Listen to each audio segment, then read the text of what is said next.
Welcome back to another episode of the Canon on the Boomer Bus channel. I'm your host Terry, and today doing a overdue review of the Fabelmans. I saw it about a week or maybe two ago, but wasn't able to get around at that time to do the review, and so now I'm circling back. And I wanted to put this one down on record because while I don't believe, like most Oscar movies, this has a pop culture vibe or heartbeat going on out there. It's obviously very heavily favored within the Oscar and the pundit community. And I just didn't see the movie that they did, or maybe I did, but we didn't receive it the same way.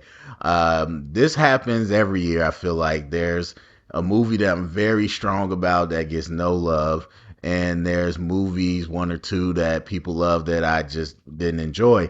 It seems like there's more of that this year, but the Fablemans, I'm really confused about because if you wanted to say this was Best Picture just because of the themes it brings up, and they did the same thing with I forgot Damien Chazelle's movie about Hollywood. I'm blanking on the name right now. But anyway, they did it with that movie where, and don't get me wrong, that movie was, pretty well made.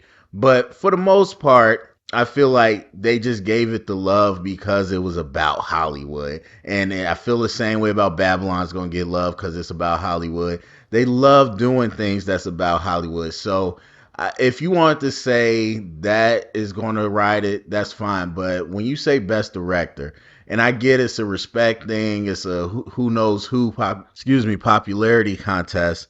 I get that, but this was just bad direction to me. It really was. And the first, I want to say, hour, maybe 45 minutes was excellent.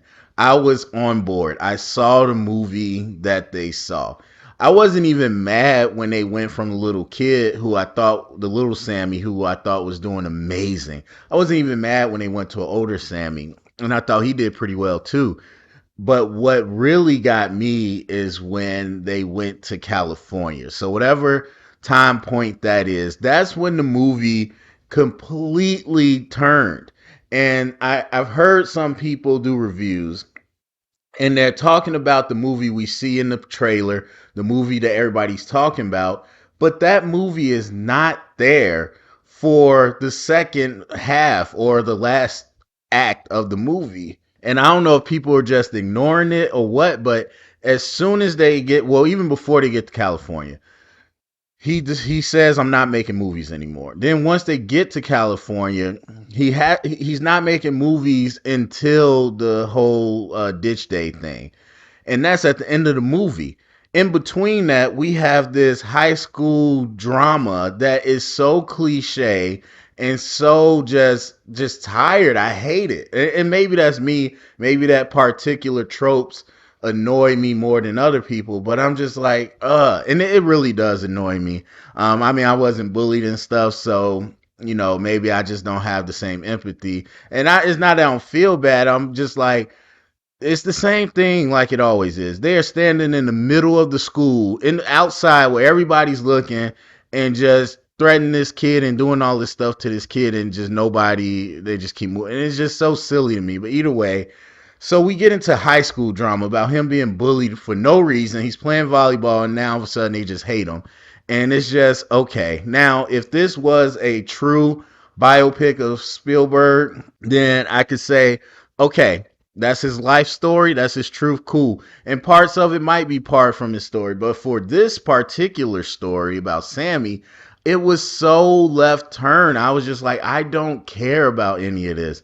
And then his weird Jesus loving girlfriend, that was so incredibly weird. Funny. I thought it was funny, but out of place in this movie. And then, like I said, he doesn't get to the movie stuff until the end where we see him on the beach doing ditch day, and then he shows the final product, and that's cool. That brings me back to the beginning of what he was trying to do with that train crash. He was like, I really want to see the trains crash, and then he showed his mom what he was able to do with that.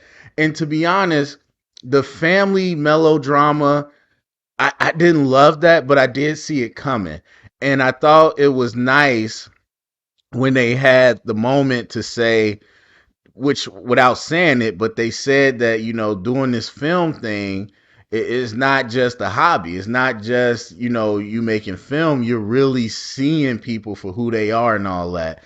And they really showed that without having to say that. And I thought that was cool, but then they shut down his filmmaking, and now it turns into the mom, I wouldn't say going crazy, but the mom acting out, and the family or the daughters finding out about the affair, and it's like, okay, this is a totally different movie. This is an absolutely different movie.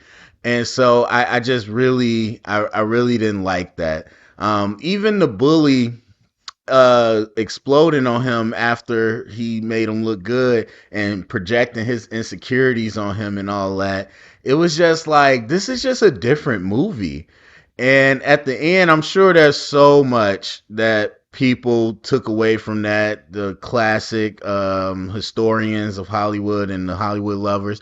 I didn't connect with all that, but I did like that director. I forgot his name, but I did like I like his whole energy towards Sammy and everything. I think it was a cool ending, and that ending brought us back to the beginning of the movie and what this movie was about, or what I thought it was going to be about. And so part of that is our expectations, but that's what everybody's been telling me. The Fabelmans is easily the best movie of the year. It's a movie about the magic of filmmaking and all this stuff. And people said it's kind of about Spielberg, so I'm locked in. And you get that. You get that so well in the beginning of the movie. And I just want that movie to continue. And they gave me a different movie. And I just, it was jarring. Not only the switch in the direction of the story, but the way it was shot and everything. I just felt like it lost, because when he's making the movies and he's doing all these things, that's when you get the brilliant directing parts. And so if you want to say we're going to nominate Spielberg for that, I guess. But once they go to the high school and all that, it's just kind of standard stuff to me. And I really didn't love that. But and Judd Hirsch, I know people are talking about nominating him. I am just on the line of not nominating people who are barely in the movie off one sequence or one scene. That's just not my thing. But if there was one to do it for, I wouldn't be super mad at it, because what Uncle Boris, was it, that I would go back. I would pay probably $5, but I would pay to go back just to see that scene, that whole sequence, because about art and family and everything, it was so good. It was so good. Like, I want to stand up in my chair. It was so good. So yes, there's absolutely amazing parts in there, but I think a lot of people are just ignoring the fact that this turned into a different movie. Shoot, even at the end, I didn't even understand the relationship with his dad. Like, so they were staying in a small apartment together. His dad is super rich. Like, I don't even, obviously Sammy was in school. He went to school and didn't pursue Hollywood, but then he got this chance to work with this TV show and all that. But his dad, I don't know. And a lot of people are giving Paul Dano a lot of credit. And this is on me, but I enjoyed his performance. But for me personally, I felt like he was the Riddler. I just can't unsee it now. I was looking at him the whole time, especially with his wife like cheating, because I knew that from the very beginning. As soon as what's his name, Seth Rogen explained whatever Paul Dano was explaining, and she laughed, and he looked at, I was like, yep, I already know where this is going. And then the mom said, that's not your uncle, he's not in our family. I was like, yep, I know where this is going. So they build on that throughout the whole movie. And then he mentioned to the family, laughing, oh yeah, I punch your uncle, Benny, in the face. And I was like, he's going to snap and turn into the Riddler.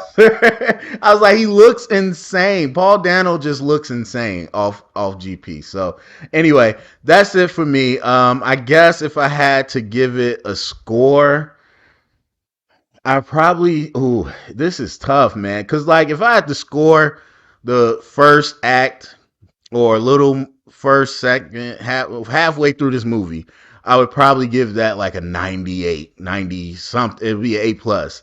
But the second half, I got to give like a C plus. So I would probably say this is like an 85. I say this is a B. It's a solid B movie. Yeah, that's how I feel. So anyway, that's it for me. Go down in the comment section. Let me know what you think. Share it around. Get the conversation started. Thumbs up, subscribe. And if you heard it, here's official Canon.